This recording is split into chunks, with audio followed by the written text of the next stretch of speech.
ডক্টরের পরামর্শ ছাড়া আপনি যে অনেক সময় ফর্সা হওয়ার জন্য গ্লুটাথিয়ন ক্রিম বা রেটিনল ক্রিম ব্যবহার করে থাকেন, এটার ভয়াবহতা কিন্তু অনেক।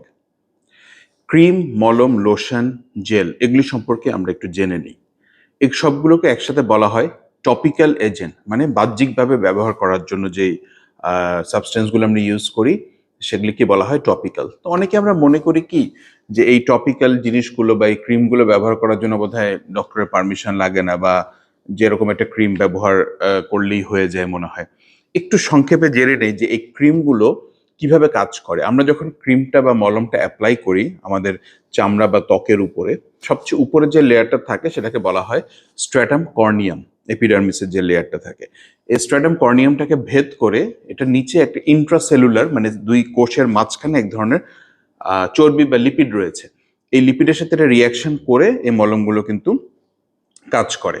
মলম সাধারণত দেখা যায় যে অয়েনমেন্টের চেয়ে কম পেনিট্রেট করে, অয়েনমেন্টটা বেশি পেনিট্রেট করে। এই মলম ব্যবহারে কিন্তু অনেক ধরনের সতর্কতা প্রয়োজন। মলম ইউজ করে অনেকে চামড়া পুড়ে যায়, ত্বক পুড়ে যায়।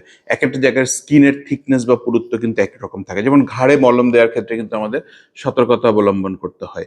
আবার হাত পায়ের চামড়া অনেক মোটা থাকে, এখানে মলম কম ঝুঁকিপূর্ণ। এগুলো আমাদেরকে মাথায় রাখতে হবে। আর ক্রিম ব্যবহার করলে যে আপনার শরীরের বিভিন্ন অঙ্গের ক্ষতি হবে না, ব্যাপারটা কিন্তু একদমই এরকম না। এই ক্রিমটা যখন বা মলমটা যখন অ্যাবজর্ব হয় বা ত্বকের সাথে মিশে যখন শরীরের ভিতরে কাজ করা শুরু করে, এখান থেকে কিন্তু কার্ডিয়াক প্রবলেম, রেনাল টক্সিসিটি, এমনকি কিডনি পর্যন্ত ড্যামেজ হতে পারে। আর রং ফর্সাকারী ক্রিম যারা ব্যবহার করে, বিশেষ করে রেটিনল, তারপরে হচ্ছে গ্লুটাথিয়ন জাতীয় ক্রিম, এগুলো যখন কেউ প্রেগনেন্ট অবস্থায় ইউজ করে তখন কিন্তু বাচ্চা বিকলাঙ্গ হতে পারে, টেরাটোজেনেসিটি হতে পারে। তো সুতরাং দোকান থেকে নিয়েই মলম ব্যবহার করব, ক্রিম ব্যবহার করব, জেল ব্যবহার করব, এই ধারণা সম্পূর্ণ বাদ দিতে হবে।